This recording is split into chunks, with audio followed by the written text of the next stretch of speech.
Okay, that being said, let's move on to move of the week with Juan Nunez here. Give me 1 second to pull it up.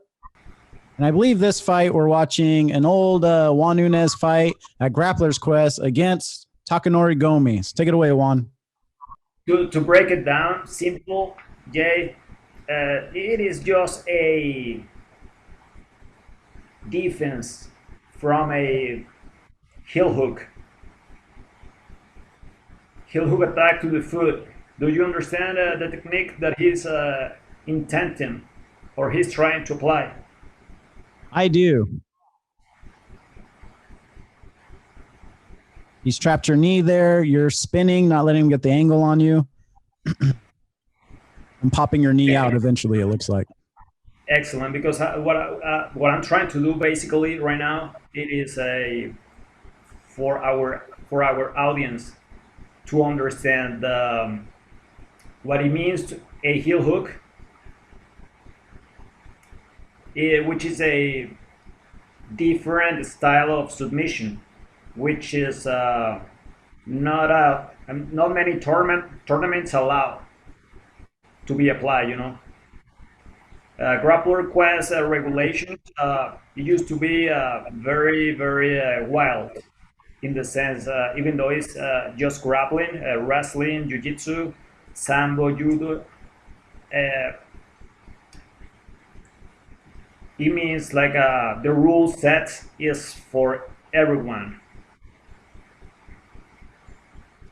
Yeah, I know in a lot of jiu-jitsu schools, when you're a white belt, they don't even allow, even I think sometimes up blue belts, they don't allow you to do ankle locks, which now is changing, and I think it's a good thing. Well, first off, the reason that, from what I understand, is why they don't do is because once your ankles popped, once your knees popped, which I've had my knee popped, actually one of your classes won by an aggressive guy, but I couldn't walk for 2 weeks. If you break your ankle, you're done. So your training really, it's not like a kinked neck or a hurt arm. It's like when you hurt an ankle or something, you're done, or a knee, and it could really mess up your career. Yeah, not even just your training. So, but with the rise of the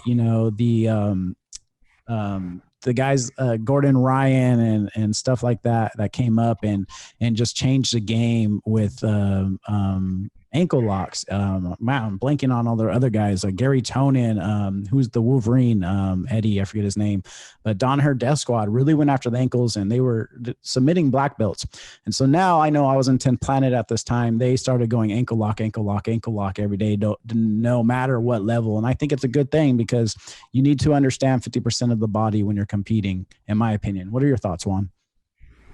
Uh, First of all, I didn't even want to deflate the hype of Gomi when he first signed up with the UFC, and he was doing like this tournament in Mandalay Bay, Vegas, just to tune in, to see what he's gonna face in the states, about the competition he faced. Uh, he lost the match, and right away he came Kenny Florian match against him and his first UFC fight, and he lost again. But this is not even MMA. However, he was like having an honest challenge by saying his grappling is not as good as he think he is. Japanese style, they approach great takedowns. Definitely, they always have the different tradition, having like a national sports and judo, and then but wrestling is a different system. So that's probably why it was difficult and very challenging for him in his last chapter of his mixed martial arts career. Um, However, if we're going to talk about the defense of the move, I'm just talking about. I learned this move from Cesar Gracie, one of his training partners, Bulgarian sambo fighter, Val Ignatov, who is a combat sport academy in Dublin, Pleasanton, in the East Bay. he was the one teaching the move at the academy about how to be defending a heel hook, just to play with the timing. Try when he's moving, trying to get the leg, trying to get the foot, start moving, follow the motion, and then if the knee is out, I can kick his butt with my heel on his right on his butt, and then I kick him in his butt, and then he's gonna be like he's gonna fail. Gomi, I just kick his ass with just for defense, and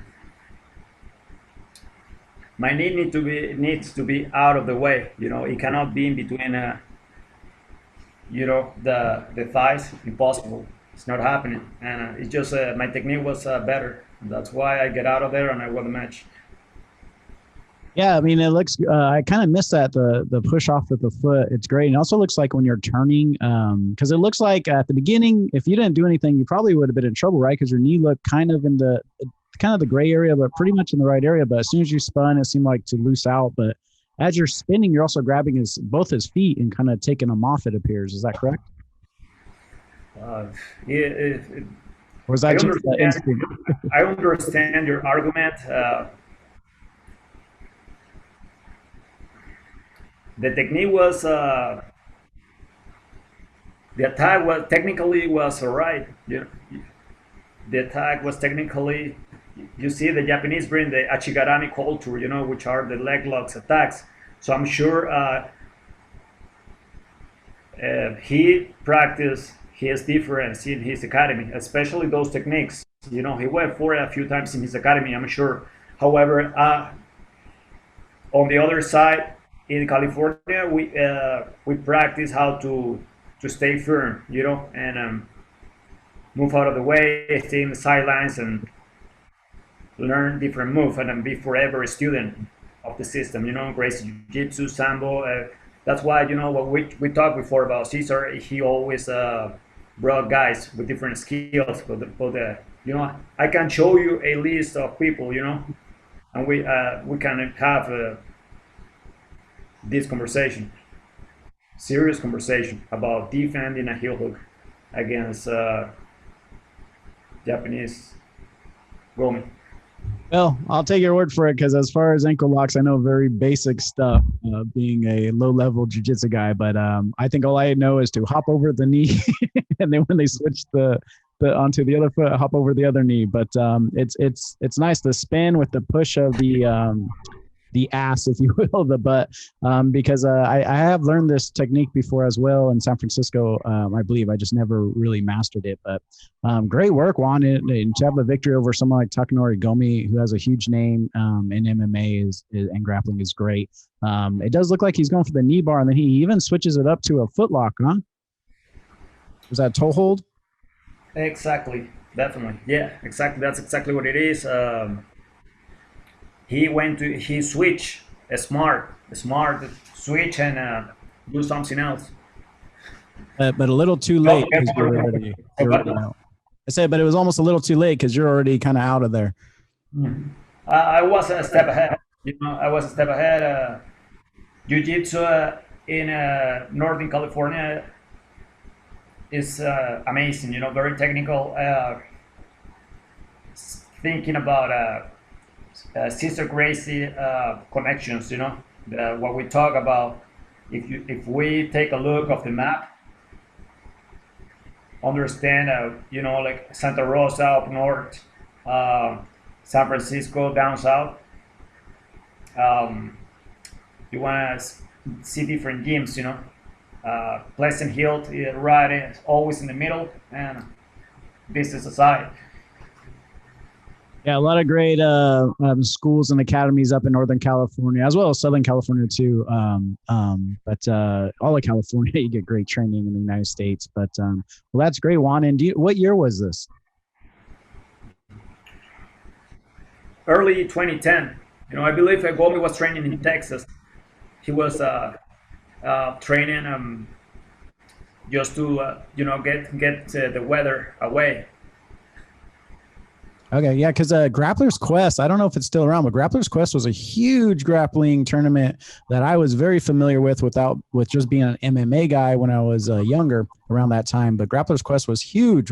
Is that correct, Juan? Grappling Quest was amazing, man. I believe they stopped because I started doing business with Eddie Bravo. You know, I started doing the EBI. invitational, difference. But however, this is like a way before, Yeah, because before EBI, Flow Grappling, and those types of tournaments that are huge today, it was Grappler's Quest, and there was others, but Grappler's Quest was just always one that if you beat that stayed on your radar. So great opportunity for you, Juan, to defeat the great Takanori Gomi and to also do it with a great defense like this on the ankle lock and the toe hold. Anything else you want to talk about this one? Wrap it up. Great. Well, again, that's your move of the week. Sometimes I say fight of the week, but move of the week, technique of the week, call it what you will, with Cesar, Gracie, black belt, Juan Nunez, and this Grappler's Quest match of 2010 versus Takanori Gomi. Thanks again, Juan. Appreciate it. Pleasure, man. Always a pleasure.